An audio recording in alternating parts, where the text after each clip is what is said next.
to the June 24th meeting of the Monterey County Planning Commission.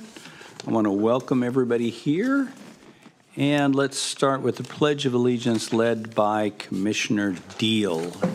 If you would, please. I pledge allegiance to the flag of the United States of America and to the republic for which it stands, one nation, under God, indivisible, with liberty and justice for all.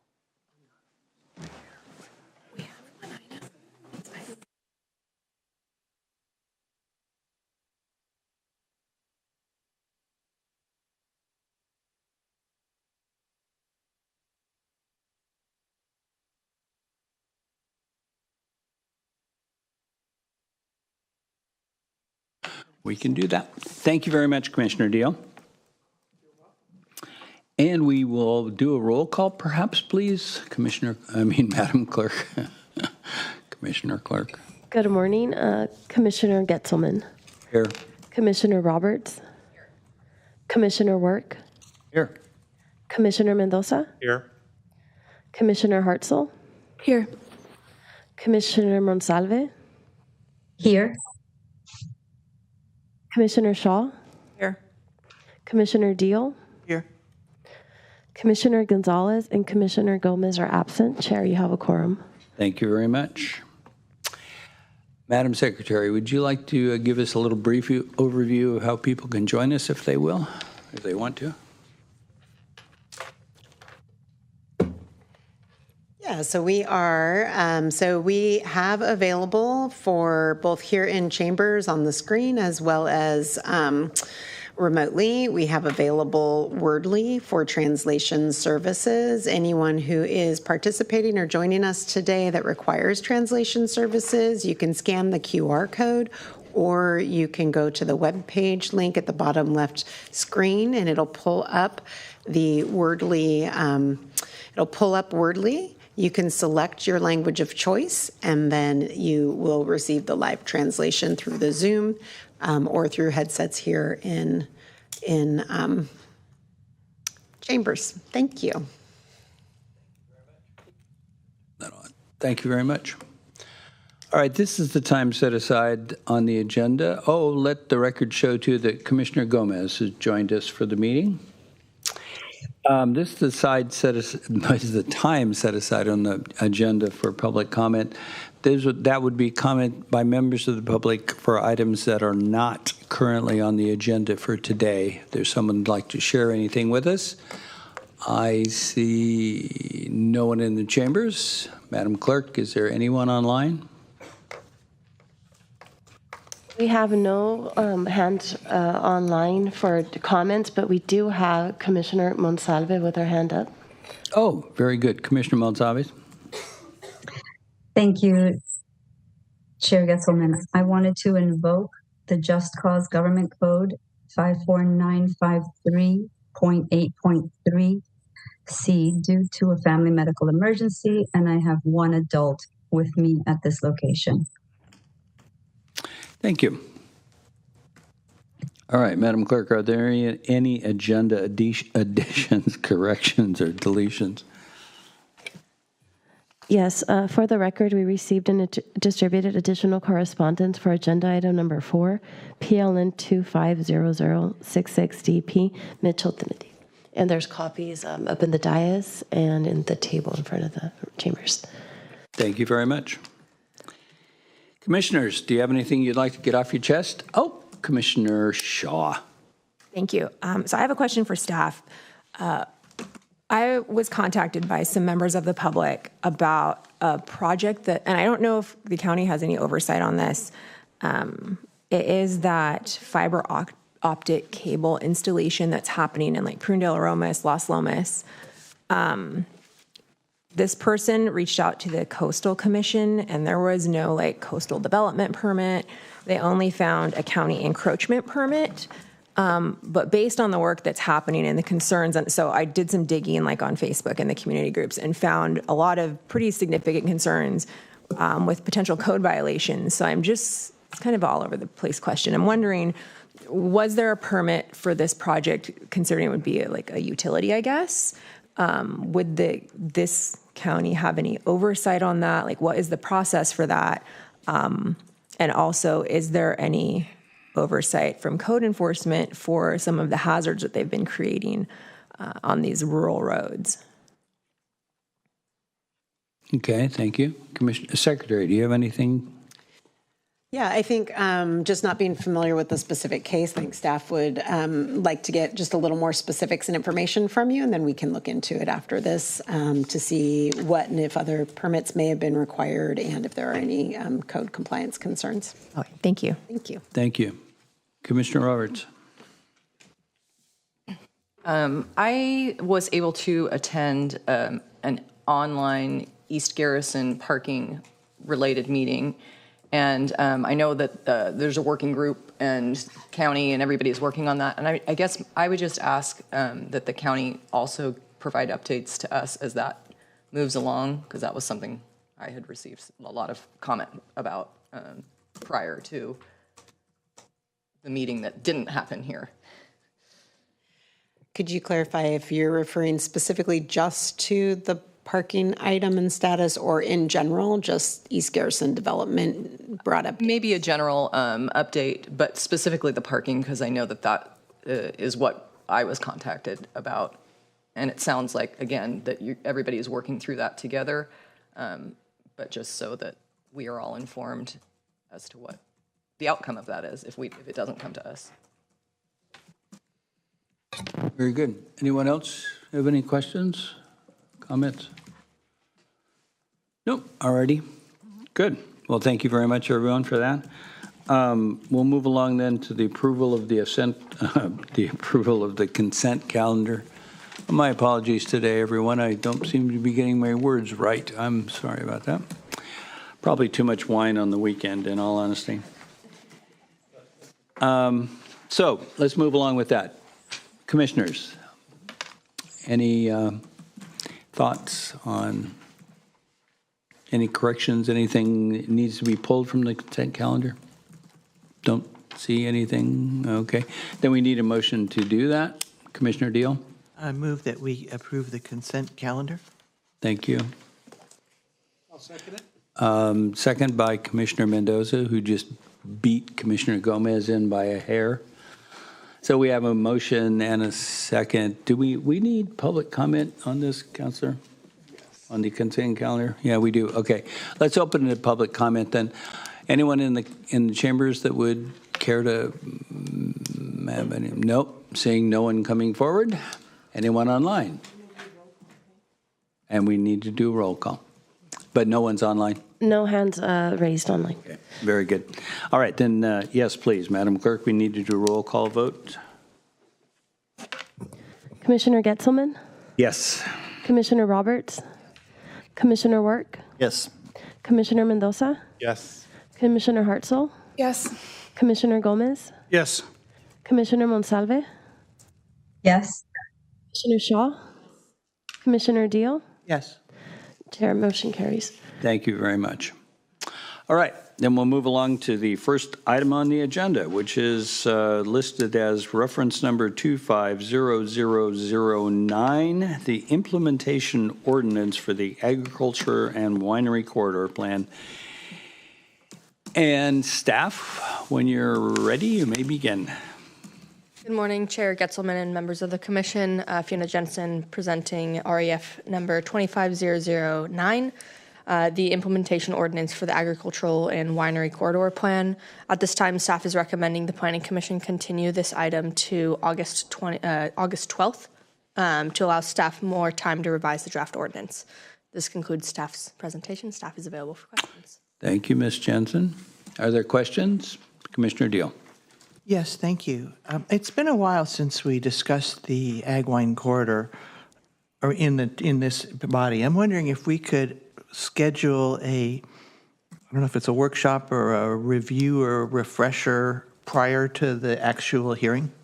Maybe like a time certain, an hour or something, where we go over what is the corridor, what we're implementing, and the background behind it. Because I was there and I don't remember it all anymore. I'm happy to work with staff to either do a refresher ahead or come forward with the continued item for as a workshop. So I will work with staff to do one of those two based on timing and availability.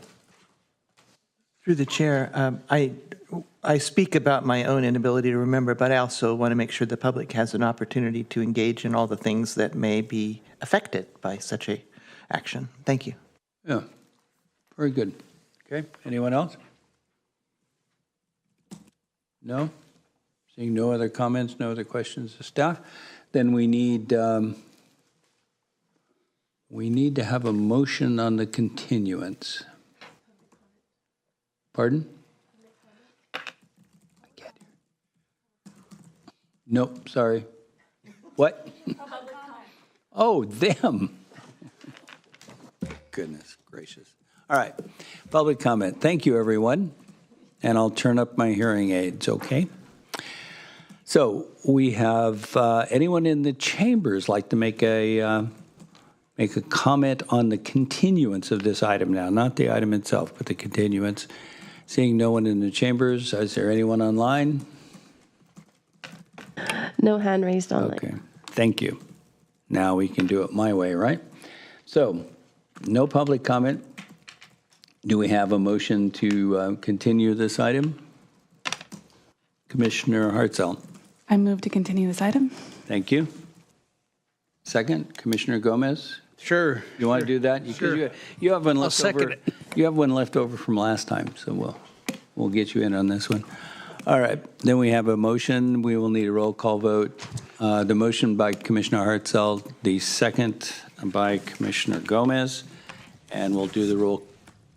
If I may, Chair, prior to roll call, just for clarity, staff did recommend that that be continued to a date certain of August 12th. Yeah, you're right. I assumed that. Thank Just you. for the public record. Thank you. Appreciate that. All right. So a roll call vote, please, Madam Clerk. Commissioner Getzelman? Yes. Commissioner Roberts? Yes. Commissioner Work? Yes. Commissioner Mendoza? Yes. Commissioner Hartzell? Yes. Commissioner Gomez? Yes. Commissioner Monsalve? Yes. Commissioner Shaw? Yes. Commissioner Deal? Yes. Motion carries. Thank you very much. And it's been requested that we move the next item, which we're going to do, which is we're going to switch number 4 to the next one. So PLN, we'll be dealing with, the next item we'll be dealing with is PLN number 250066 DEP. Staff, you prepared to do that one? Okay. When you're ready, then please begin.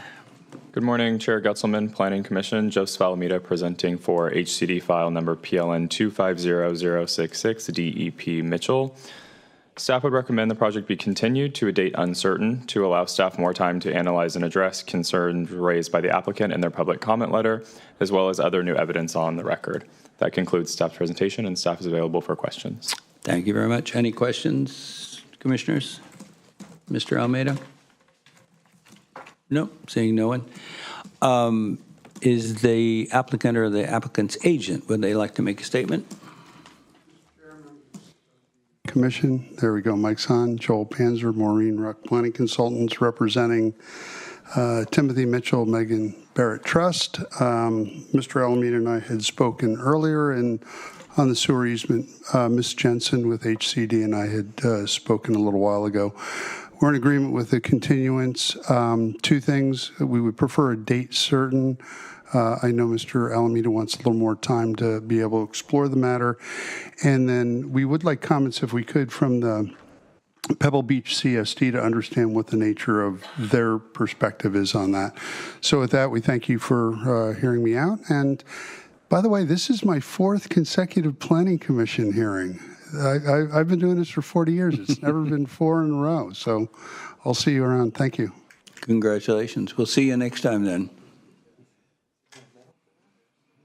All righty. Is there any public comment from anyone else in the room who would like to make a statement? Seeing no one. Anyone online, Madam Clerk? No hand raised and no additional emails. Okay. Staff, do you have any comments to what was said by the applicant? Is that all acceptable to you? Staff would prefer, through the chair, staff would prefer a date uncertain as initially requested, just to ensure that we have adequate time to address all of the concerns that need to be addressed without having to request a second continuance. Okay. But we'll do what we can to ensure timely process. Yeah, please do. Thank you. That makes sense to me. All right, commissioners, do you have any questions or statements? Commissioner Deal. Yeah, I'd like to move that we continue this item to a date uncertain. Second? Well, Commissioner Hartzell? Second. Thank you. All right, we have a... Could I just add that the record should reflect that that was requested by staff? Okay. All righty. Where am I then? Oh, I'm there. So we need to...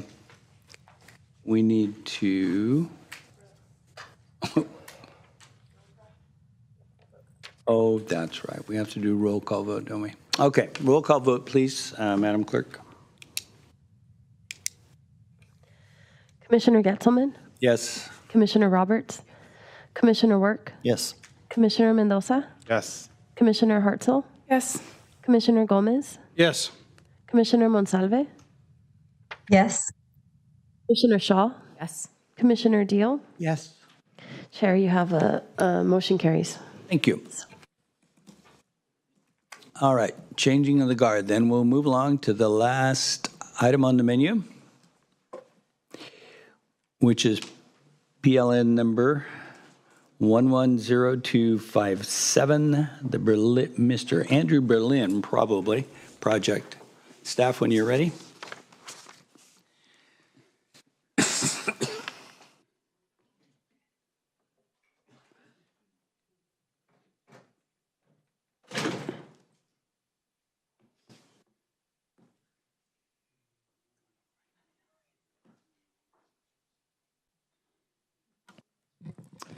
Good morning, Commissioners and Chair Getzelman. My name is Taylor Price, Project Planner.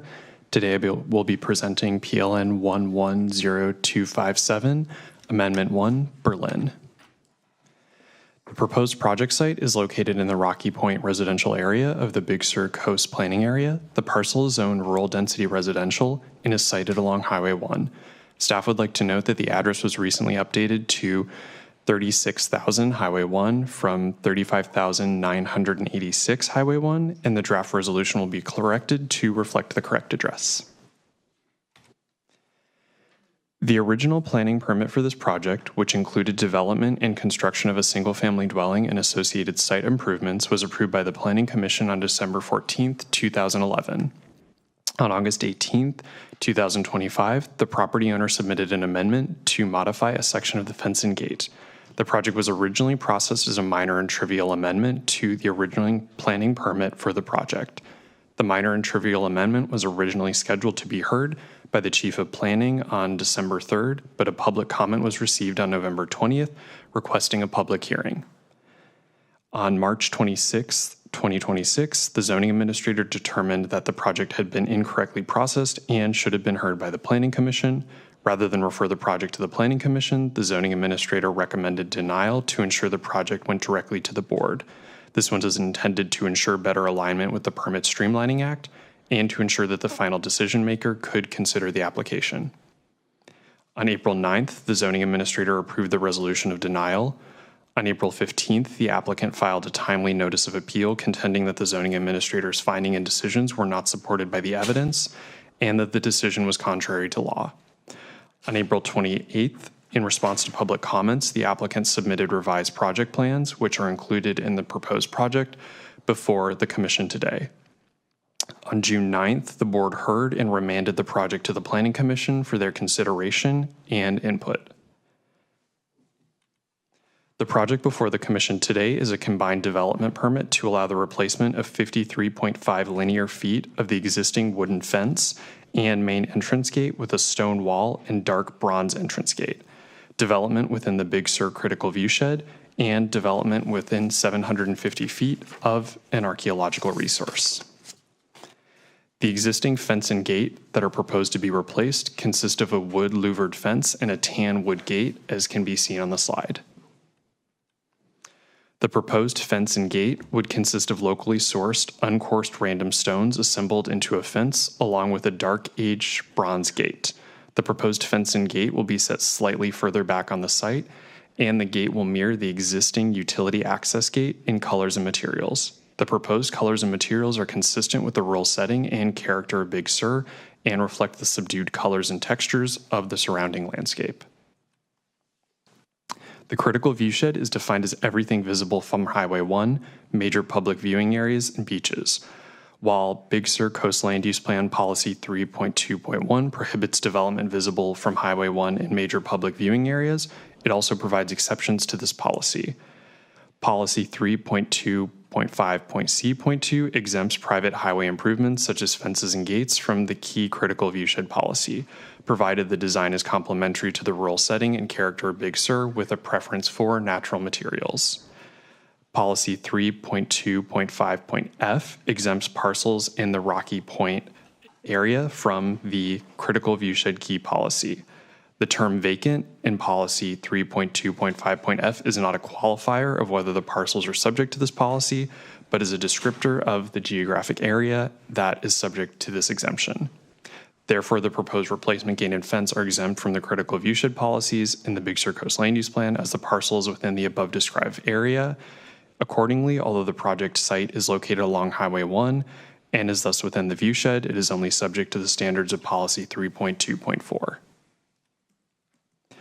The project went before the Big Sur LUAC on June 23, 2026. The LUAC recommended support for the project. The LUAC also recommended that the stone capstones be removed. Staff has received the applicant's confirmation that this is acceptable to the applicant as well. The LUAC also discussed the Big Sur Coast Land Use Plan Policy 3.2.5.f, the Rocky Point area vacant parcels exception to the critical viewshed policy. The LUAC requested that the Planning Commission provide input on whether the policy should only apply to vacant parcels or, as is current county interpretation and practice, that the policy applies to both vacant and non-vacant parcels. Current county interpretation and practice treats the term vacant and including in policy 3.2.5.f is not a qualifier of whether the parcels are subject to this policy, but as a descriptor of the geographic area that is subject to this exemption. Further, past county decisions by the zoning administrator, planning commission, and board of supervisors have applied this policy to all proposed and replacement development, regardless of whether the property is vacant or not. Staff would like to note that this question is posed to the Planning Commission is separate from the project, and the current project qualifies for 2 exceptions to the critical viewshed policy, as staff has already described. Today, staff requests that the Commission find the project categorically exempt as a Class 2 exemption pursuant to CEQA Guidelines Section 15302, and that no exceptions to Section 15300.2 apply. Staff recommends that the Planning Commission approve a combined development permit consisting of a design approval to allow replacement of 53.5 linear feet of the existing wood fence and the main entrance gate with a stone wall and dark bronze entrance gate, a coastal development permit to allow development within the Big Sur critical viewshed, and a coastal development permit for development within 750 feet of an archaeological resource and add indemnification to the conditions. That concludes staff's presentation, and staff is available for questions. Thank you very much. Appreciate your presentation. Commissioners, do you have any questions of staff?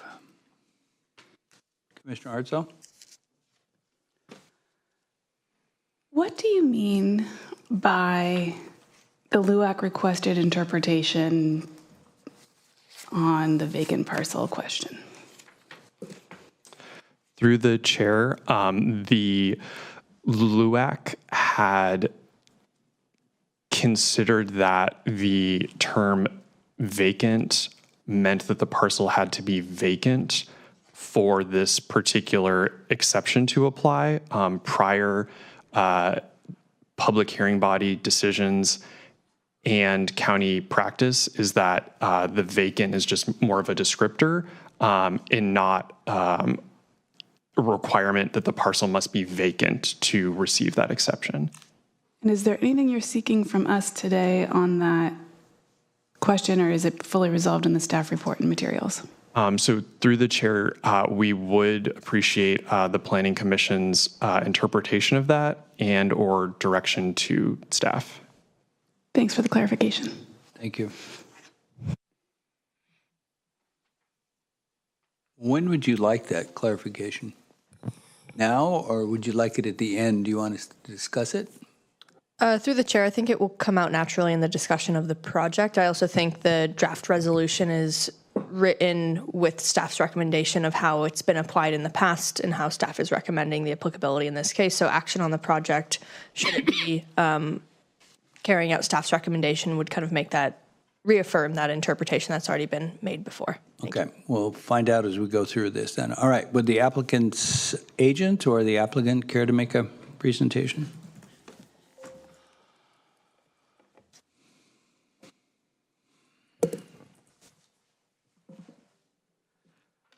Would it be possible to throw my iPad up on the screen? Thank you. Good morning, Commissioner Getzelman, members of the Planning Commission. My name is Angus Jeffers. I'm here on behalf of the applicant. Right off the bat, I have a very short presentation, but I would like to reserve the remainder of my time for rebuttal in the event there are any public comments. Is that okay? Sure. Thank you. First of all, I'd like to thank Ms. Jensen and Mr. Price for their help thoroughly vetting this project. The applicant and I support their analysis, conclusions, and proposed conditions of approval, particularly with the added condition that the original capstone element on the rock wall be omitted from this project. The project itself is pretty simple. I've got here the images of the existing solid fence and solid gates. Most of the project is replacing the existing solid fence one-to-one with a new fence, same style, same material, same color, same heights. The changes include replacing the existing solid wood fence with a matte metal solid fence to match the property's southern gate. Secondly, we've got the addition of a combined total of 53 feet of proposed stone entrance wall. And I want to be clear, the stone entrance wall will be set back a couple feet further away from the highway. Right now, the fence is scribed around one of the larger cypress trees, and this will avoid scribing the fence or the rock wall around that tree. Also want to point out that here's a picture today that the view of that stone entrance wall will be broken up by two substantial cypress trees in front of that wall on either side. Here we've got the original angular cut stone that was proposed for this entrance wall. It matches the existing residence on the property, but based upon Trey Cropp's comments and guidance from planning staff, the applicant has happily proposed the rough-hewn granodiorite stone here with the absence of the capstone element. And yeah, with that, that ends my substantive presentation. I do want to chime in on the vacant parcel language in this exception area and just share that over 26 years, I've done 4 projects in this neighborhood. 2 of them, you could not avoid some view shed impact, but they were approved consistent with the minimization standard within this exception area. One of them includes this property. The second one is the Kleisner property next to Garapata Beach. All those projects were analyzed on the basis of you can propose a new residential project in this area, but again, you're going to be subject to the minimization standard. And I would encourage the Planning Commission to support that continued application of the code, because otherwise you'd be creating the incentive for, on a vacant parcel, for somebody to blow out the biggest Malibu McMansion possible because they really get one bite at the apple, and I'd like to avoid that. With that, if there are no questions or comments, oh, Commissioner Hartzell, is that a question for me? No, evidently we have one for you. Thank you. Would you please point out the capstone element that you were referring to? I just don't. Yeah, I'm going to go back to, here we go. On the lower rendering, at the top of the wall is just a perimeter capstone element. We very much appreciated the LUAG's comment and just perceptiveness that doesn't really seem consistent with a rough-hewn granite wall. I had to agree, and I'm grateful that the applicant and our team also agreed. Yeah, no, it'll look better without that. In this regards, we do appreciate the formal LUAC review, which planning staff was able to hastily put together for us. It was a benefit to this project. Thanks. Thank you. Thank you. Commissioners, any further questions? Okay. Thank you. Thank you very much, Mr. Jeffries. All righty, then we need to have public comment if there's anyone in the chambers that would like to speak in favor of this or against. No? Seeing no one. Madam Clerk, anyone online? No additional emails and no hands. Oh, actually, yeah, there's. Okay, thank you very much. There's one hand raised. Oh, never mind, somebody snuck in, yes. Yeah. Please put them up for us. Trey Crop. Good morning, Commissioners. Thank you. My name is Trey Crop. I'm a resident of Big Sur. I appreciate the willingness of the client to work with the community after the LUAC meeting and revise the stone and the capstone. And my concern is not primarily the gate. It's that policy 3.2.5.f. And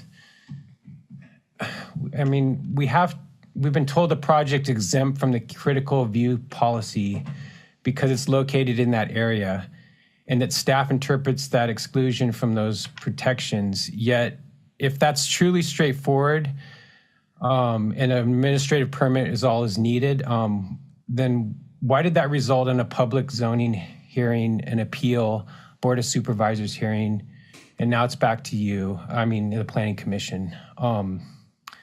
To me, those events, they suggest a real issue is not the gate. It's the issue of the interpretation of the Big Sur Coast Land Use Plan and whether that policy should read as creating a broad exemption from the areas for developed parcels.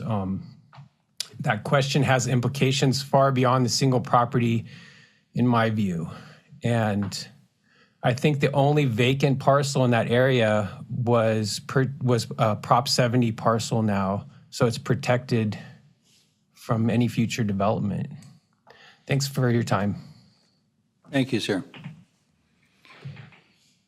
Anyone want to speak to that? Commissioner Deal, do you have anything you might want to add for this gentleman? Because you probably have more institutional knowledge of When this. it's time to come back to the commission, I'll be glad to talk about this. I think it's worth discussing. Okay, very good. Thank you. All right. Applicant, did you hear anything in there you'd like to address before we move along? Thank you, yes. If I could get this screen back up.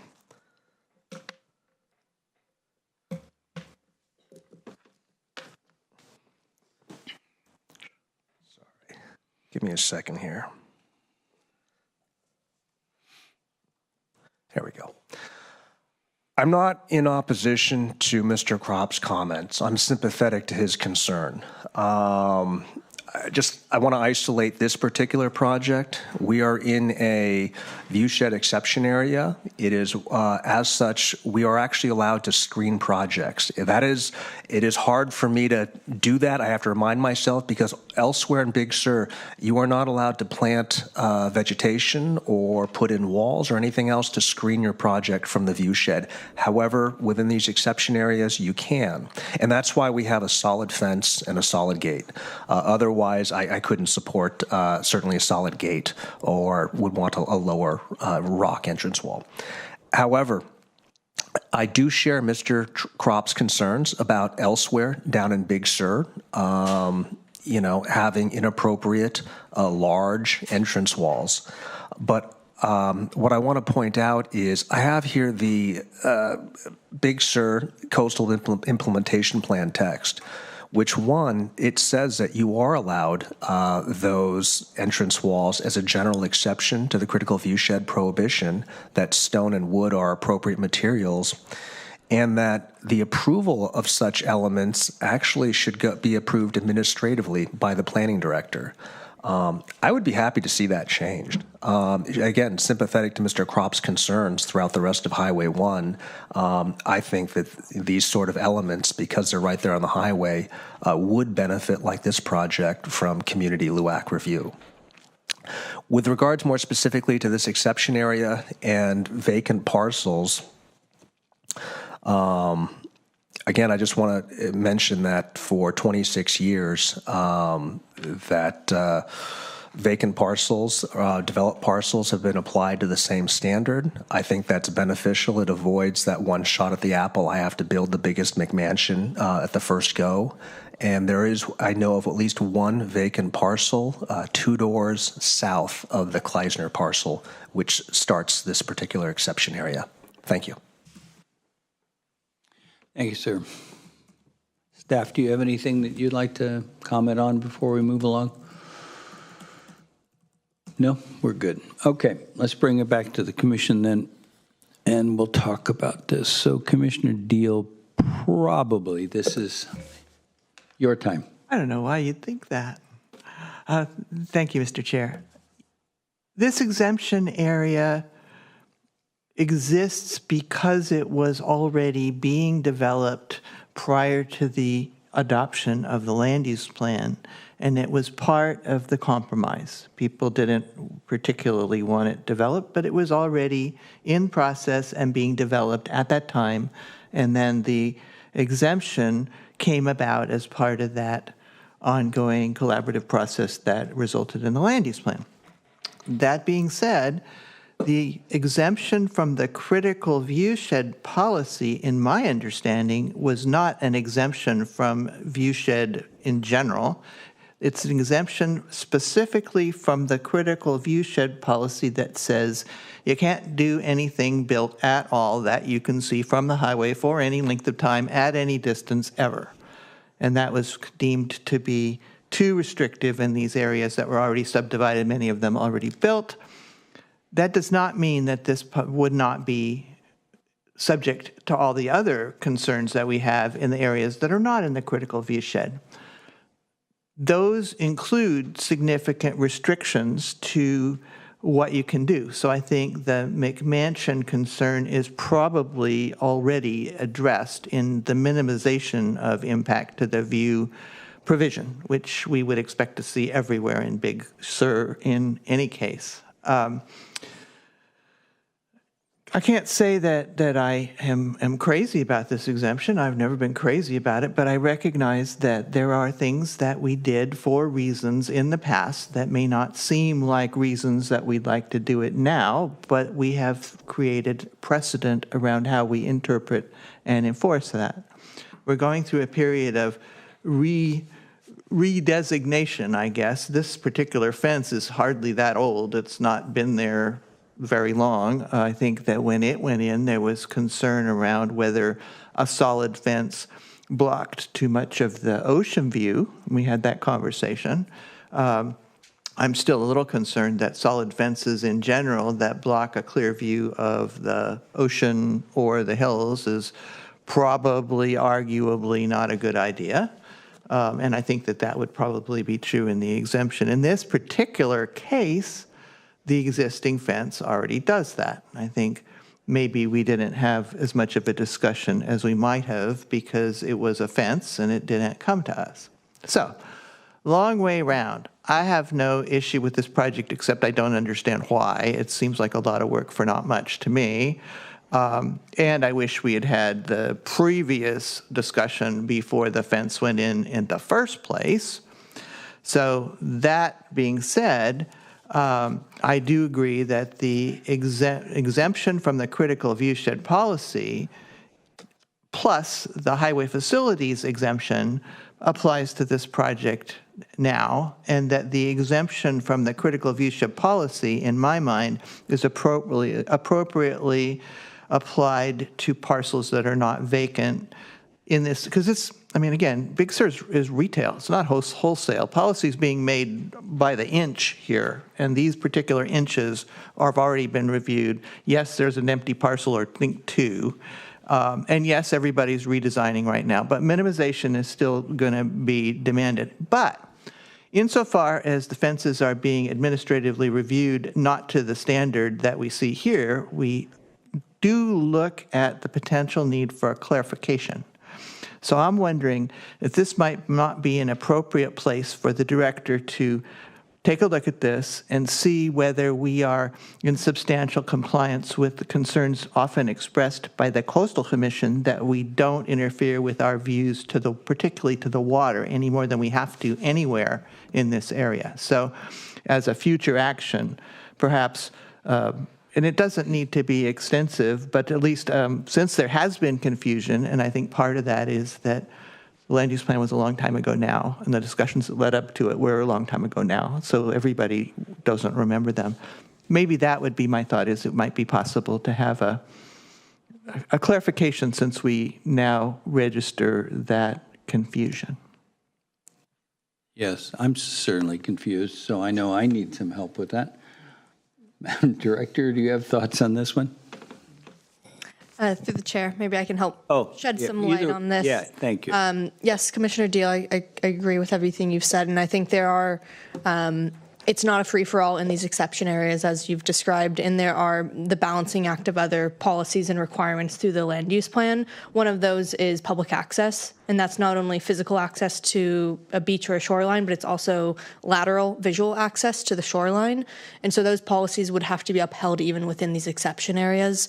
I've worked on fences in the past that may or may not have been in these, well, it would have been in the Highway 1 private facility exception kind of area, and I've actually worked with Mr. Jeffers to ensure that there continues to be that visual access to the shoreline while still allowing for a fence in the critical view shed.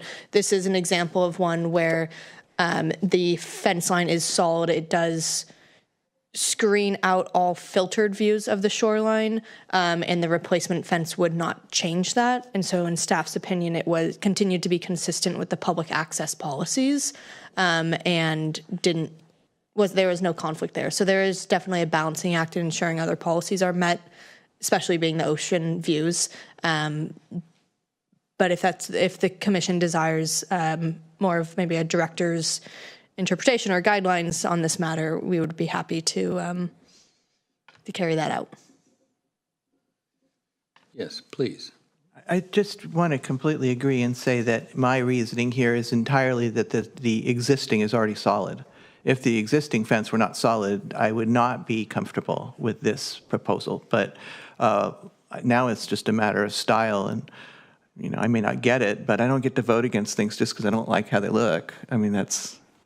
I remember a commissioner who used to say that, but I don't subscribe to that notion. But yes, I think that just to be clear, it's that existing. It's not a policy that would be okay in my mind in general. But again, we didn't get asked.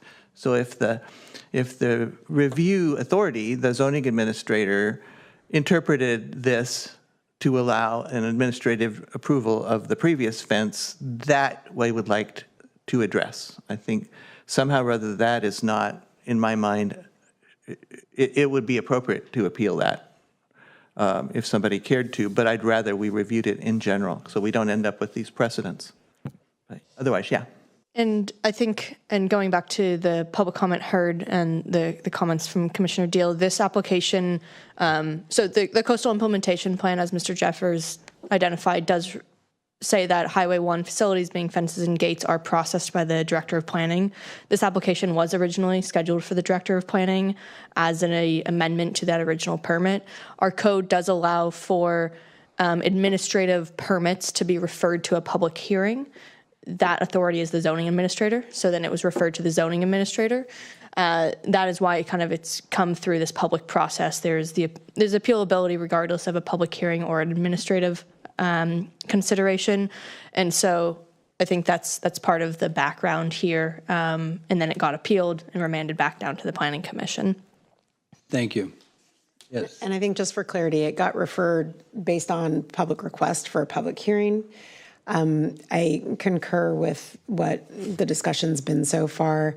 I know we had a good discussion. I actually went to the LUAC meeting yesterday to be able to participate with staff and with the LUAC, kind of understanding some of the concerns of process and with these concerns. I think that there's good precedence and balance. I think that I think developing some clearer guidance on how we balance some of the design features and the different policies, including, I know we had discussion on, kind of rural character. How do you define the rural character? How do you, just guidelines, a little bit more specific guidelines, which we could also explore with input as well through the LUAC and the commission to help guide those future decisions at the administrative level to help ensure that it's clear, it captures kind of the key policy considerations and character considerations. Okay, very good. Commissioner Hartzell? A couple of interpretive notes on the Big Sur land use plan. One is that there's a lot of language in it that refers to the way things were in 1986, such as vacant parcels or mining operations.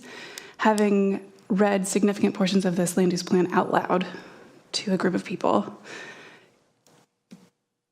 and wondered why the language is the way it is, I often have to correct myself and go back and say, okay, well, I'm referring to a different time when I wasn't there. And I believe that this section comes from the original land use plan. I don't know that for a fact, but it's my guess. And for that reason, when I read Section F, where it says existing vacant residential parcels, ... shall be permitted to be used for residential purposes, subject to the policies of Section 3.2.4.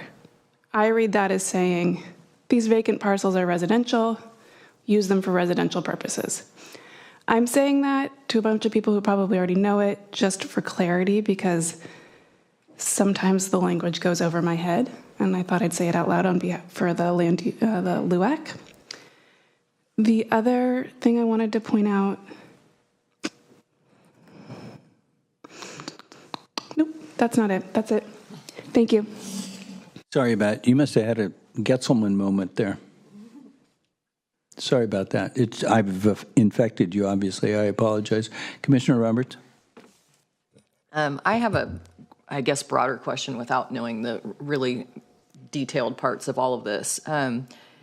We've talked about Pebble Beach and fences and this same visual access, and there has been an intent, and I don't know if it's language somewhere, that if there's a fence that's basically like this one, that if it's ever replaced, we're going to try and create some visual access.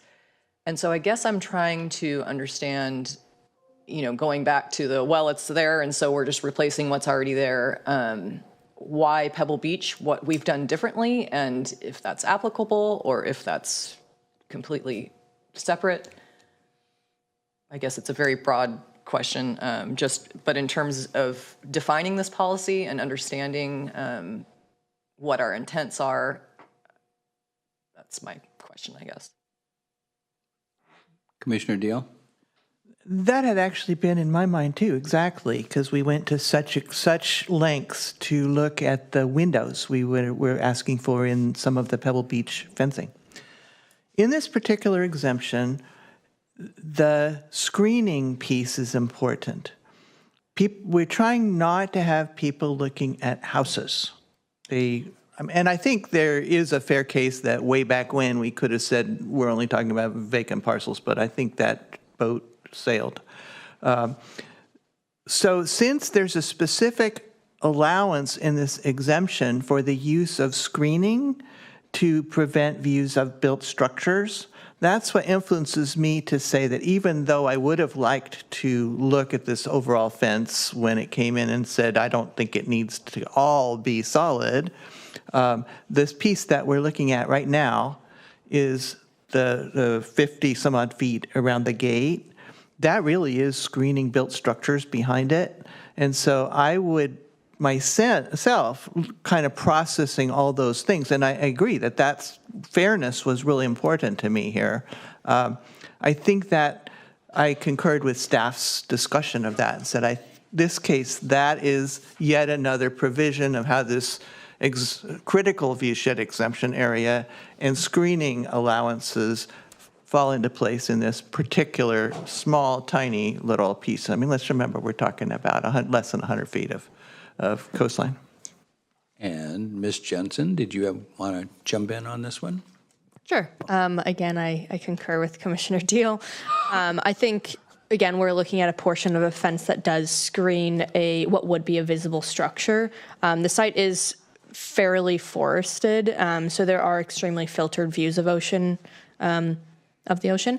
And so I think if we were looking at the entire fence line being replaced, there might be a different design before you today that we would encourage the opening up of ocean views. That is definitely something that staff has pushed along 17 Mile Drive, because there are policies that encourage, if not require, maintaining of those views, and of course, where possible, enhancing those views. Those policies would carry over in a similar fashion within the critical view shed, but within this exception area, there is actual language that allows for berming and screening of structures that would elsewhere be prohibited in Big Sur. So, long story short, I concur with Commissioner Deal. Just like we all usually end up doing. Commissioner Hartzell. One more question for staff, I remembered. Did you already say how the LUAC voted on this? Could you say it again? Yes, the LUAC did unanimously recommend support of the project. One member abstained, and then they did recommend removal of the capstone. Thanks. Commissioner Roberts.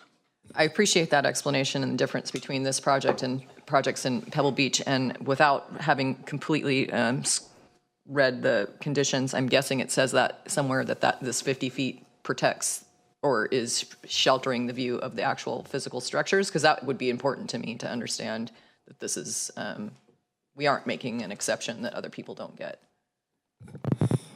Staff would be happy to add a sentence to the resolution reaffirming that. That'd be great. Thank you. Okay. Anyone else? Commissioner Deal.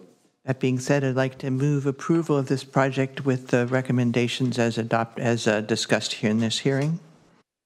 Okay, very good. Do we have a second for that motion? Okay, Commissioner Roberts seconds. Commissioners, then, thank you very much. We will need to do a roll call vote. We have a motion by Commissioner Deal and a second by Commissioner Roberts to approve the project as conditioned. Madam Clerk. Commissioner Getzelman? Yes. Commissioner Roberts? Commissioner Work? Yes. Commissioner Mendoza? Yes. Commissioner Hartzell? Yes. Commissioner Gomez? Yes. Commissioner Monsalve? Yes. Commissioner Shaw? Yes. Commissioner Deal? Yes. Chair, you have a motion. Motion carries. Thank you very much. Mr. All right. Getzelman? Yes. May I just follow up with a request for the director to look into the interpretation and get back to us at some point about, put that on the long list of things to get back to us about with a little bit of urgency, because it appears that the economy's picked up and there's a fair amount of building going on. And we'd really like to get that bit on paper so that we don't have to go through this whole process every time.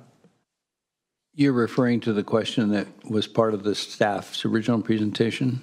I'm referring to the question of the interpretation of the exemption area with respect to both vacant and or populated parcels. Yeah, that one. Yeah, very good. That would be nice, too.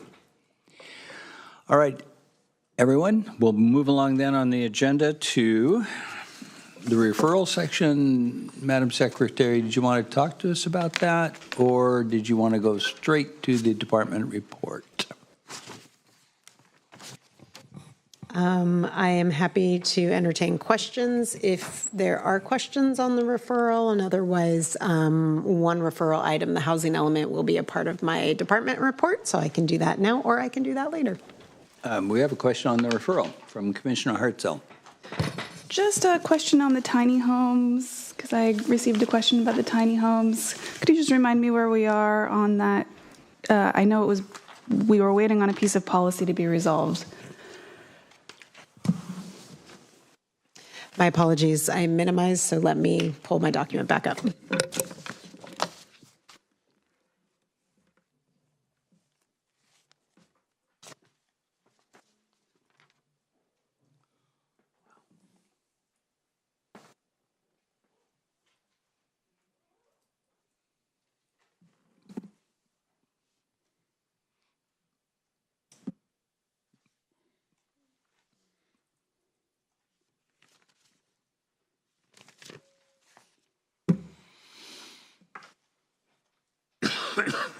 Mr. Chair, Yes. while staff is looking, I just want to thank our staff again for printing these in a way that we can read and see and in format and size, and I greatly appreciate that.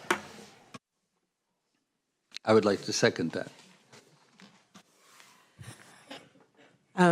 Yeah, at this time, I don't have a specific further update other than this is something that staff had intended to return. It's really in coordination with our building unit, and so I will loop back with our development services team and our housing team to look at this referral and try to identify a date that we can anticipate to come back before, something more specific than as is generally included. Thank you. All right. Anyone else? Oh, Commissioner Gomez. Related to item 2 on the list, I know that most of the funds for the Pajaro recovery have been spent from the state, the $20 million. Has that final report been produced yet? And would it be shared with us, I guess? So HCD staff have not been tracking the details of the implementation because Department of Emergency Management is really overseeing that. So I'm not able to respond today, but I will follow up and I will get a status update on those expenditures. I do know, and that the Department of Emergency Services and CAO has been doing a very good job at keeping the Pajaro recovery page up to date. And I would imagine that if there is, and that link we do include with the referral, that if there has been an update or a report that's been provided, that webpage should link to it. But again, I will loop back and get confirmation from that and provide any updated the next. That'd be helpful. I was at a meeting there earlier this week in Pajaro with the community there, the business folks and the nonprofit folks, and that's one of the issues they brought up, that they've been waiting for this report. They're promised this report early this year, and they still haven't seen it. Thank you. Commissioner Deal. Thank you. I did receive a letter from someone who was, I think, confused in some respects, but concerned around the implementation and enforcement of the short-term rental ordinance. And I'm wondering if we could at some point have at least a brief report on, the numbers that we've done, where, how many, where, what the process is looking like. Is it taking forever or is it not? And the enforcement, just so that we would have something knowledgeable to pass along to concerned members of the public.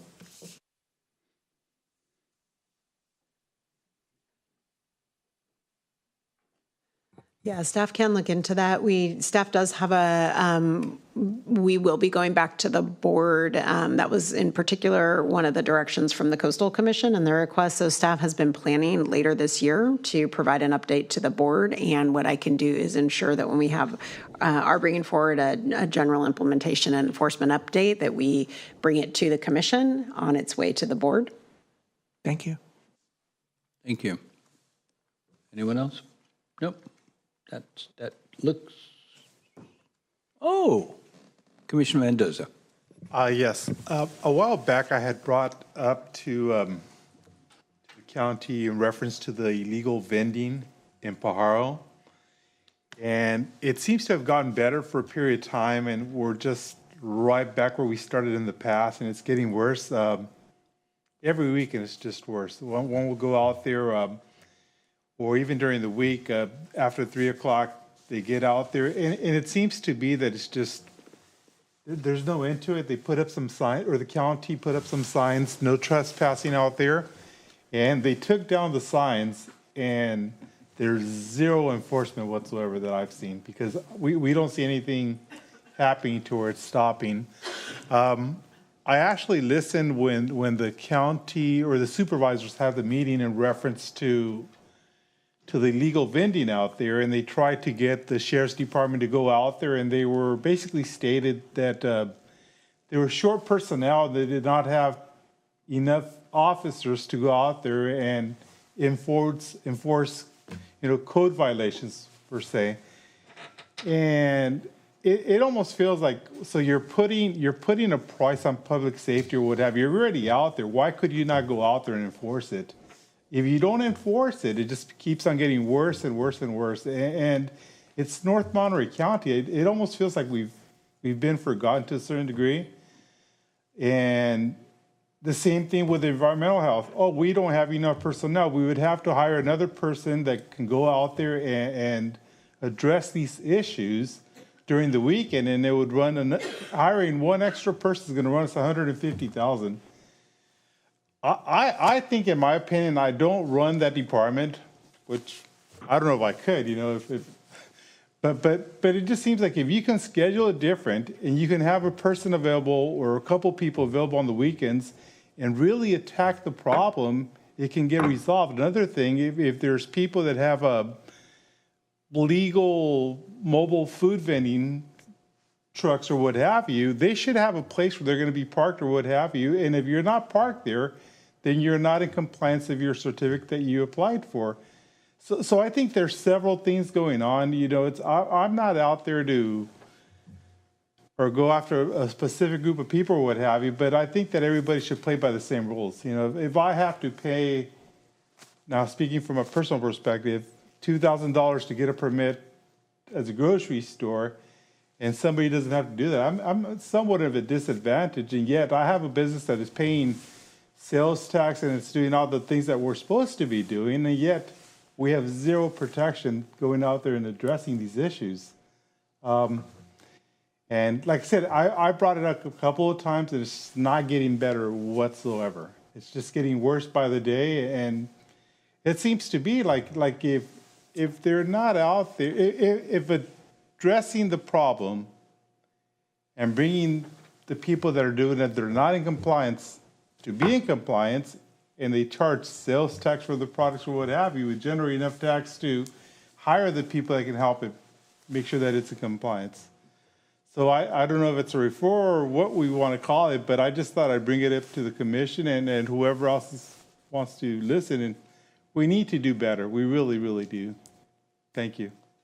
Thank you. Commissioner Shaw. Just have a question on that note. Is that county property or is that Union Pacific property? So if it's Union Pacific, does the county, I know that they're incredibly hard to deal with or get a hold of, wouldn't that be who would have to enforce their own? Like they would be the ones who would be getting fined and in trouble for allowing that to occur on their property? Like how does that work?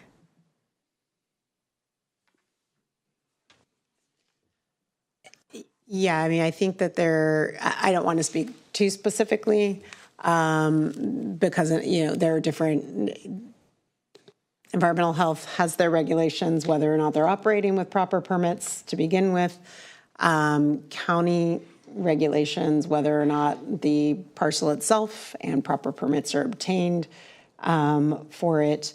And yes, if it is Union Pacific, really all of that needs to coordinate through the property owner, Union Pacific.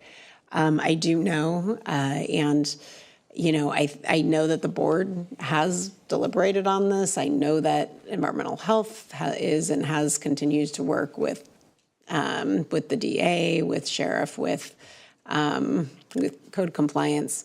I don't know from the Planning Commission and from this seat kind of the right approach other than I think working and kind of communicating re-reporting when the issues arise and working through your supervisor for that area, because the resource allocation and those decisions on how resources are spent are really made at the departmental director and the board level. Okay. You want to? Go, sure. Yes, I have spoken to the supervisor about it, and he addressed it. One of the things that were being done is they were taking the equipment, and some of the supervisors during that meeting stated, well, we can't take their cars, we can't take this, we can't take that. Well, it's just like you have to set certain steps. Okay, if we catch you doing this and you're not supposed to, these are the consequences. And then word gets around and people stop. Thank you. The solution, thank you very much. Commissioner Deal.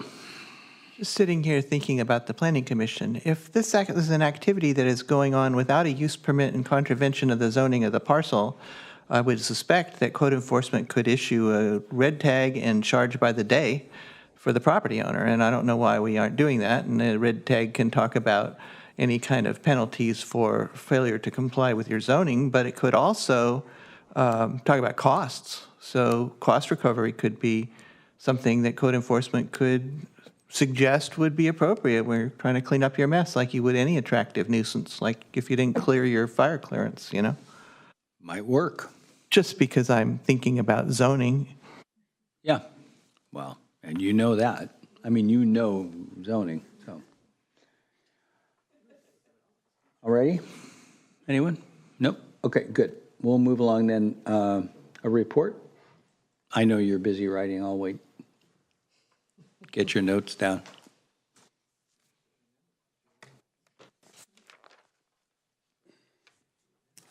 Great, thank you.